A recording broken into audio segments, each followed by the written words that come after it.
Okay, welcome back everybody. How we doing? I'm just going to do one recording at the very end of the day because I can just go on and on and on with my talking. So I want to keep the videos nice and simple. I also only want to record one take because I don't like doing take after take and rehearsing my presentation. I like this authentic, just kind of give it to you the way that it is. Um, Mistakes and all that. Anyway, are you ready? I'm just going to dive in and show you what it looks like so far. And then obviously I'll talk about it at the same time.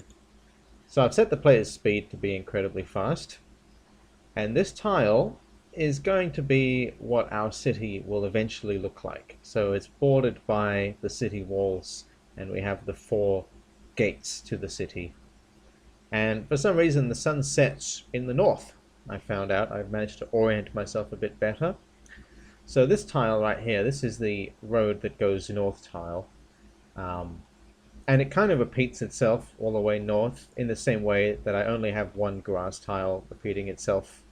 You know, this was the one that we were using yesterday. Right now it just has the one tree on it. But we'll come back here.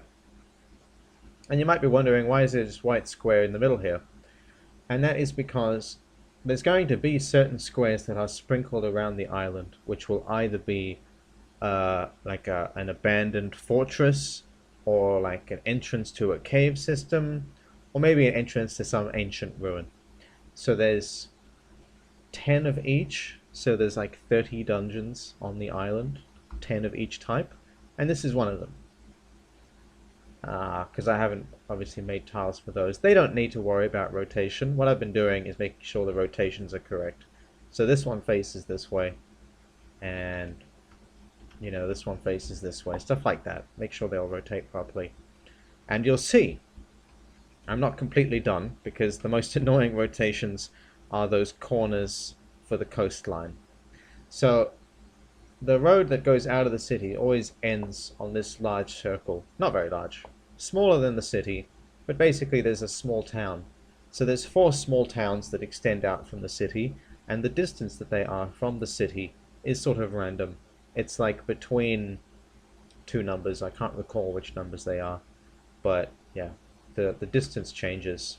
So now we have a bit more grass, and then we're going to hit the coast. And most of the coast works, so the straight edges of the coast work. So I haven't put in any height stuff, but basically we would start dropping down. We'll be able to see the cliffs up there, and then we'll drop down even further to where the water is, because here's our water. But some of the corners are working. So I'll run along and show you how it kind of curves. So you can see that now we're on a corner piece, and this is another corner piece right here. Sort of wraps around neatly. And so we can keep running around, and as you can see, the island is starting to take shape and not looking too blocky. Now I know everything is these squares, so it is very blocky, but if you can imagine, you know, I'm gonna see the things in the way. Maybe easier to show you like that. Yeah. So I'm gonna add some diagonals as well, basically. So they're not all just gonna be cubes. They're gonna have some diagonals. Same like here, you know. These won't all be like that, you know. It might just go from here to here, kind of thing. Just make it a little bit smoother looking, but not too smooth, because we want to keep a sort of blocky quality to it as well. But like, we can have 45-degree angles as long as they're on those 2 axes. We're not having slopes, because that's a different axis that way. That axis will all just be up and down, like elevators, like in the original Doom. So I'm just running along until I find it, because yeah, one of these corners is really annoying me. It's just not happening the way that I want it to. This one. So this corner here needs to be rotated so that this grass, this corner right here, should be over here, I think. Or I might have swapped out. Anyway, it's kind of confusing. I got to do a little bit more messing around with it. But I'm glad that these ones work. And if we just go straight across to the other side of the island, I'm pretty sure it works on that side as well. And I'll show you the map as well when I get there, because, you know, it does block up the whole screen when we look at it. I haven't set that up to switch off yet. I've just been trying to get everything to work. So here we have the town, but you see I haven't done the rotations for the other towns. So this is the road that's going towards the city. I believe this is the southern town. Yeah. So this is the road leading from the southern town, which should be facing this way. But that's just because I haven't rotated any of these yet. I've wanted to get the roads done and get the coastline done, and then I can get the towns done.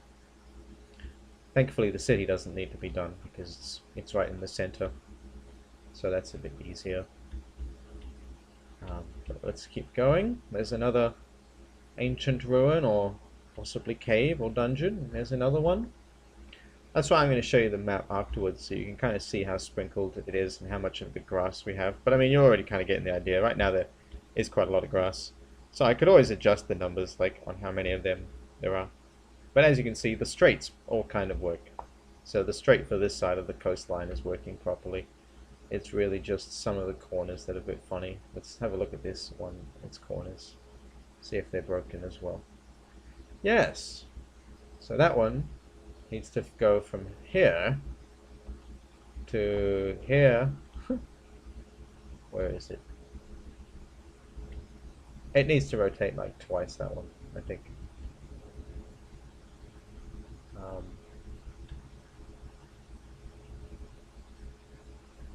Yeah, I don't know. We'll figure it out tomorrow. We got loads of time. Yes, plenty of time. That is what feeling young means, you know. I'm not feeling too old. I'm not feeling like my time is running out. I do feel like time is a very precious thing, but you know, you don't want to say, "Oh, I'm so old, I don't have any time to do anything." You know, when you're full of energy, you've always got time. You can always make time for things that you care about. Let's put it that way. If you're aware that time is so short, you'll only do the things that really matter. Which is kind of why I want to get this over and done with, because there's other things in my life that really matter to me. And this does matter, but it's not everything. But this is working, as you can see. That bit's looking a bit better. So I guess 2 out of 4 of the corners are working. I think it might just be 2 corners that aren't working, and I gotta figure out, like, it's not in the code. That's what I'm happy about. I don't have to open the code up anymore and close the code, because every time I work on the code I have to switch this off and then build from here and then open this again. So iterating on small changes can be really frustrating with the C++, for me at least. So that's kind of why I would prefer to stick to blueprints, which I will be when it comes to adding enemies and things.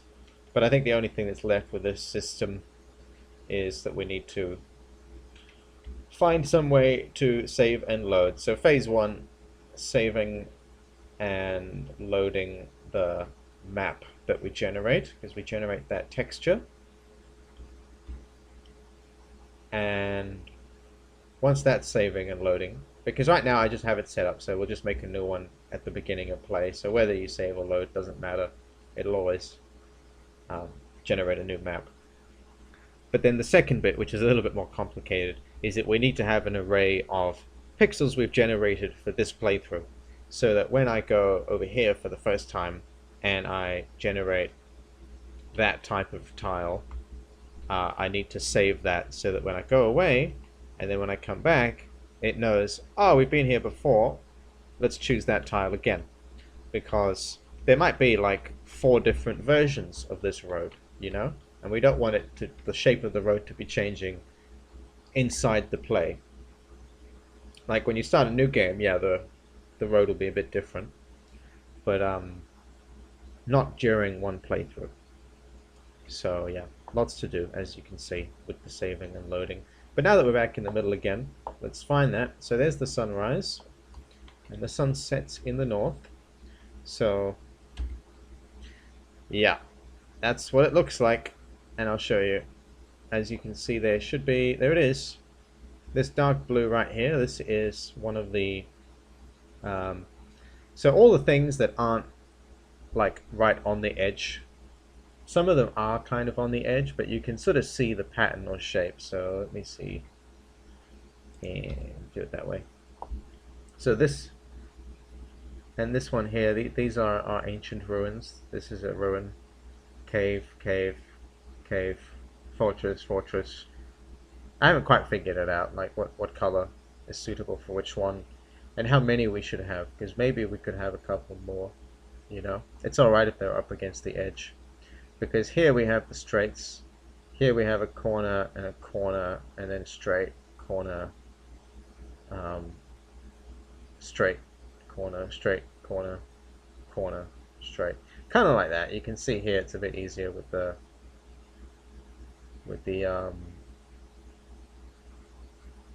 what do you call it? The pattern. You can recognize the pattern here. It's repeating.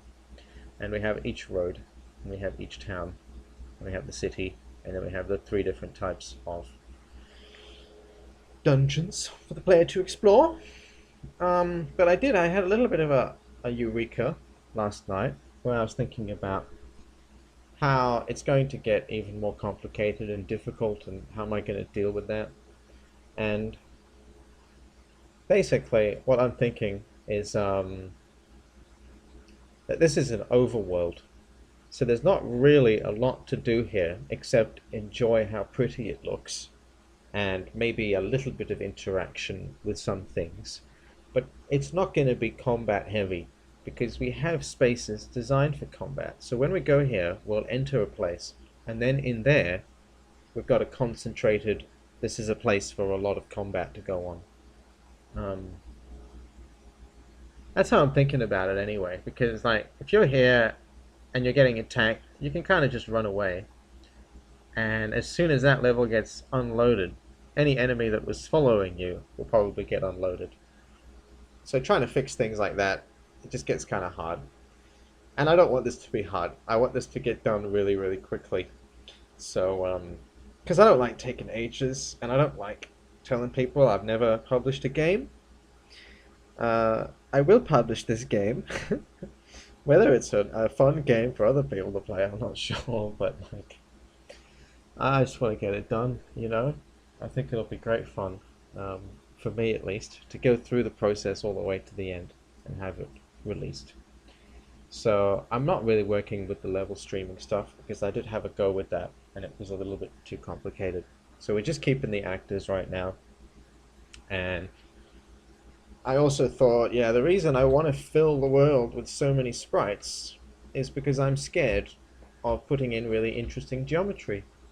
And interesting geometry is wonderful to look at, you know, nice to have, you know, some ponds, some cliffs, some hills. Just thinking about it in that way, as long as the geometry is nice and interesting, we don't need to have loads and loads of sprites. We need sprites, we do, but we don't need tons and tons of them. And right now, even with the player moving at super speed, because there's basically no sprites generating, the stutter is hardly noticeable.